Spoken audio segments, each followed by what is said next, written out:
হিংসা আক্রান্তদেরকে নিয়ে রাজভবনে যেতে পারলেন না শুভেন্দু অধিকারী। রাজভবনে গেটে বাধা দিল পুলিশ আধিকারিকরা। রাজভবনে অনুমতির পরেও 144 ধারা যুক্তি দেখিয়ে বাধা পুলিশের। আজই হাইকোর্টের দ্বারস্থ বিরোধী দলনেতা। তোমার কোনো জিনিস যায়নি, সব তোমার জিনিস মিথ্যা কথা বলছো তুমি।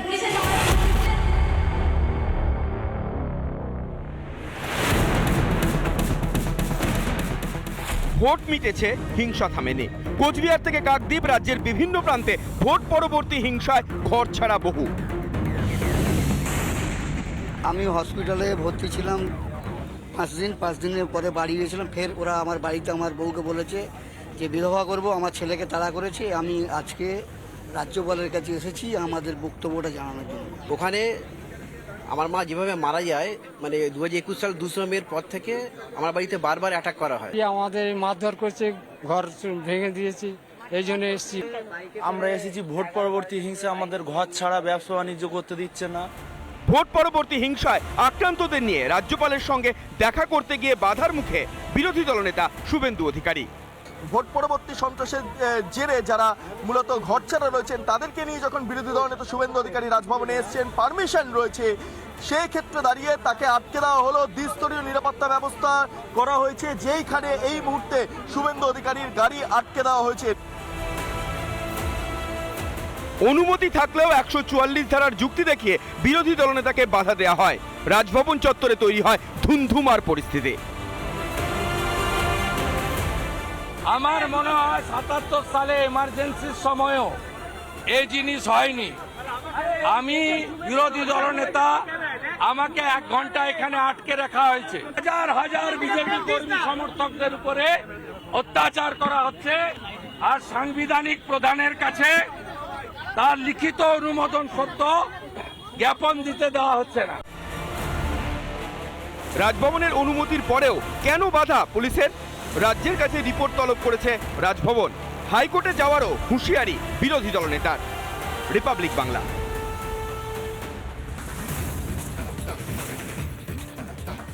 পশ্চিমবঙ্গ রাজনৈতিক হিংসা যেন সমার্থক হয়ে গিয়েছে, কারণ বৃহস্পতিবার রাজনৈতিক হিংসার ঘটনায় উত্তপ্ত হলো আরও একবার বীরভূমের সিউড়ি। বিজেপি কর্মীকে ব্যাপক মারধরের অভিযোগ তৃণমূলের বিরুদ্ধে। ব্যক্তিগত অশান্তির ঘটনাকে রাজনৈতিক বলে চালানো হচ্ছে, সাফাই দিল শাসক দল। দেখুন।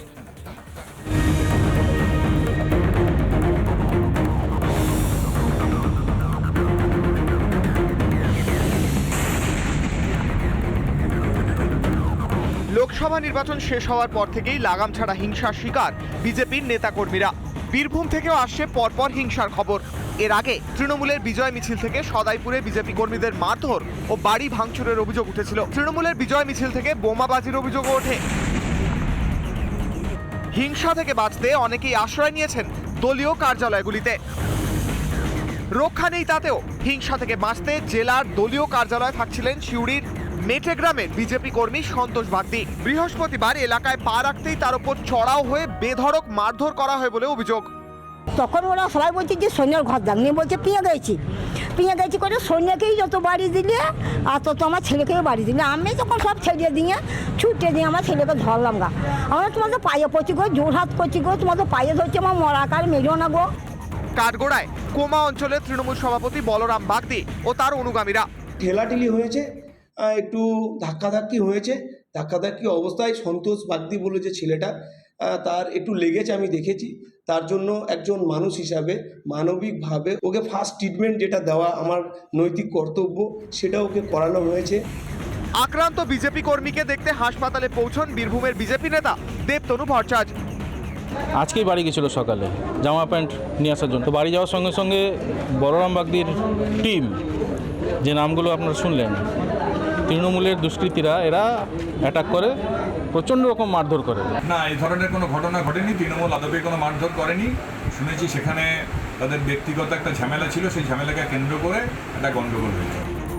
দিকে দিকে রাজনৈতিক হিংসার ঘটনায় উত্তপ্ত রাজ্য।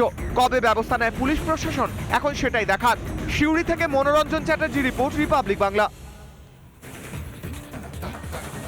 ভোট মিটতে হিংসা মালদায় বৈষ্ণবনগরে কংগ্রেস কর্মীকে পিটিয়ে খুনের চেষ্টার অভিযোগ। তৃণমূল নেতা তরুণ ঘোষের বিরুদ্ধে অভিযোগ। গ্রাম্য বিবাদের জেরে হামলা, পাল্টা আবার সাফাই শাসক দলের গলায়।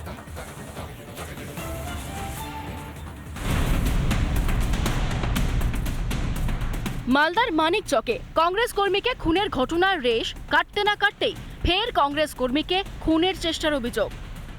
এবার মালদার বৈষ্ণবনগর এলাকায়। বৈষ্ণবনগর থানা এলাকার জানুটলা এলাকার এক কংগ্রেস কর্মী অনুষ্ঠান বাড়ি থেকে বাড়ি ফিরছিলেন এবং তারপরই রাতের বেলা তৃণমূলের দুষ্কৃতীরা তার পথ আটকায় এবং তাকে বেধড়ক মারধর করে, লাঠি লোহার রড দিয়ে তার পায়ে তার মাথায় গুরুতরভাবে আঘাত করে। অরুণ মণ্ডল নামে ওই কংগ্রেস কর্মী গুরুতর আহত অবস্থায় হাসপাতালে ভর্তি। খুনের চেষ্টার অভিযোগ উঠছে কালিয়াচক ৩ নম্বর পঞ্চায়েত সমিতির সভাপতির স্বামী তরুণ ঘোষের বিরুদ্ধে। ছেলে গেছে নিমন্ত্রণ খেতে, মানে জন্মদিন ছিল, জন্মদিন খেয়ে আসতেছিল বাড়ি আসার সময় বিজয় মোড়ে ওরা দলবল নিয়ে তরুণরা মেরেছে। তরুণ ঘোষেরা ওখানে দলবল নিয়েছিল বিজয় মোড়ে, সেখানে মারধর করলো, মানে মরেই গেছে আর কি। হসগান ছিল না, জেলা সভাপতি মামুনি, ও খবর পেলো, ও এসা তুলে নিয়ে আসলো। কে মেরেছে আপনার ছেলে? মেরেছে তরুণ ঘোষের দলবল, তৃণমূল করে। আর আপনারা? আমরা কংগ্রেস করি। গ্রাম্য বিবাদে হামলা, দাবি তৃণমূলের। মালদায় হেরে আতঙ্ক তৈরি করতে চাইছে তৃণমূল, পাল্টা দাবি কংগ্রেসের। এটার সাথে রাজনৈতিক বিবাদে কোনো সম্পর্ক নেই। আমরা যেটা খবর, গ্রামের মানুষ তাদের বিচার নেওয়ার জন্য তাদেরকে তাড়া করেছে। মালদার মানুষ গত লোকসভা নির্বাচনে ঈসা খান চৌধুরীকে জয় করিয়েছে, ফলে তৃণমূলের পায়ের মাটি শেষ হয়েছে। সামনে বিধানসভা নির্বাচন আছে, একটা আতঙ্কর পরিবেশ তৈরি করা। ঘটনার তদন্ত শুরু করেছে কালিয়াচক থানার অন্তর্গত গোপালগঞ্জ ফাঁড়ির পুলিশ। মালদা থেকে দীপঙ্কর গোস্বামী, রিপাবলিক বাংলা। তবে শুধুমাত্র উন্নয়নে হুঁশিয়ারি নয়, কারণ রীতিমতো ভোট কম পেতে হুমকির রাজনীতি শুরু হয়েছে কোচবিহারে। 3 এলাকায় পিছিয়ে তৃণমূল এবং তারপরে ভোট কম পেতেই হুমকির রাজনীতি। লক্ষ্মীর ভান্ডার নিয়ে হুঁশিয়ারি দিলেন উদয়ন গুহ। ভোট না দিলে মিলবে না প্রকল্প। ভোট না দিলে কি মিলবে না প্রকল্প? কে পাবে লক্ষ্মীর ভান্ডার ঠিক করুন জনপ্রতিনিধিরাই। কারণ এই সম্পূর্ণ এই বিষয়ে এইভাবেই কথা বলেছেন উদয়ন গুহ। তিনি পরিষ্কার বলতে চাইছেন যে কে পাবে লক্ষ্মীর ভান্ডার ঠিক করুন জনপ্রতিনিধিরাই। অর্থাৎ লক্ষ্মীর ভান্ডার নিয়ে হুঁশিয়ারি দিলেন উদয়ন গুহ। ভোট না দিলে নাকি মিলবে না প্রকল্প, এমনটাই কিন্তু প্রশ্ন উঠছে কোচবিহারের 3 এলাকায়, সেখানে পিছিয়ে তৃণমূল। আর ভোট কম পেতে কি এবারে হুঁশিয়ারি, হুমকি সমস্ত কিছু শুরু হয়ে গেছে, হুমকির রাজনীতি শুরু হয়ে গেছে। কারণ লক্ষ্মীর ভান্ডার নিয়ে হুঁশিয়ারি দিলেন উদয়ন গুহ। কি বলেছেন তিনি শুনব। লক্ষ্মীর ভান্ডার ঘরে ঘরে পৌঁছে, লক্ষ্মীর ভান্ডারের সুবিধে সব বাড়িতে পাচ্ছেন, কিন্তু তারপরেও যারা লক্ষ্মীর ভান্ডার পান তাদের অনেকে ভোট দেননি ধর্মের কারণে, কারণ হিন্দু ধর্মকে শক্তিশালী করছে। বিজেপিকে ভোট দিলে হিন্দু ধর্ম শক্তিশালী হবে। লক্ষ্মীর ভান্ডারের ব্যাপারে আমাদের হাতে, অর্থাৎ জনপ্রতিনিধিদের হাতে কিছুমাত্র ক্ষমতা দেওয়া হোক, যাতে আমরা বেঁচে অন্ততপক্ষে এটা ভাবতে পারি যে কার লক্ষ্মীর ভান্ডারের প্রয়োজন আছে, কে লক্ষ্মীর ভান্ডার নিয়ে এই কথা বলেন যে কার বাবার টাকা দিন। তাদের একটা দেখিয়ে দিতে চাই কার বাবার টাকা দিতে চাই। আবাসনের টাকা দেওয়া হবে ডিসেম্বর মাস থেকে। সরকার একটা নতুন সিদ্ধান্ত নিয়েছে যে আবাসনের যে পুরনো তালিকা, সেই তালিকা বাতিল করে নতুন তালিকা তৈরি হবে। সেই তালিকা তৈরি করবার ক্ষেত্রে আমাদের যত্নবান হতে হবে। যারা মাথার উপর ছাপ নেবে, পেটে ভাত নেবে, আর ভোট দেওয়ার সময় পদ্ম ফুলে ছাপ দেবে, তাদের ব্যাপারে নিশ্চয়ই জেলা সভাপতি সহ অন্যরা বিশেষভাবে চিন্তা করবেন, এটা আমি বিশ্বাস করি। বিধানসভায় কোচবিহার দখলে শাসকের দাবায় যে কোনো মূল্যে জিততে হবে সমস্ত আসন। জেলার 9টি আসন পেতে এখন ভরসা তাই পেশি শক্তি। ক্ষমতা দখলে কি তৃণমূলে ভরসা পেশি শক্তি?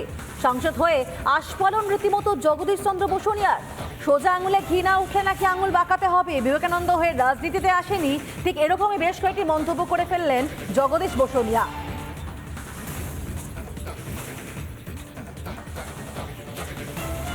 মুখ্যমন্ত্রী আমাদের ডেকেছে, আমরা কথা দিয়ে এসেছি আমরা 9 বিধানসভা জিতব। সেই জেতানোর জন্য যা কৌশল, এখন থেকে যেখানে যে কৌশল অবলম্বন করতে হয় সেখানে সেই কৌশল অবলম্বন করতে হবে। যেখানে সোজা আঙ্গুলে ঘি উঠবে না, সেখানে আঙ্গুলটাকে বাঁকাতে হবে। আমরা কেউ বিবেকানন্দ কেউ হয়ে আমরা কেউ রাজনীতিতে আসি না। আমি বলেছিলাম যে রাজনীতি মানে ক্ষমতার লড়াই, পেশি শক্তির লড়াই। সেই লড়াইতে টিকে থাকতে গেলে যা যা করা দরকার আপনারা করবেন। আমরা এই নীতিতে বিশ্বাস করি না যে আমার গালে কেউ যদি একটা চর মারে আমি এই পাশের গালটা বাড়িয়ে দিয়ে বলবো এখানে একটা চর মারে, এইরকম রাজনীতি আমরা করি। কেউ যদি আমাকে একটা চর মারতে আসে, আমাকে 10টা চর মারার মতো মানুষ থেকে তৈরি থাকতে হবে, আমাদের মন থেকে তৈরি থাকতে হবে। ভোট পরবর্তী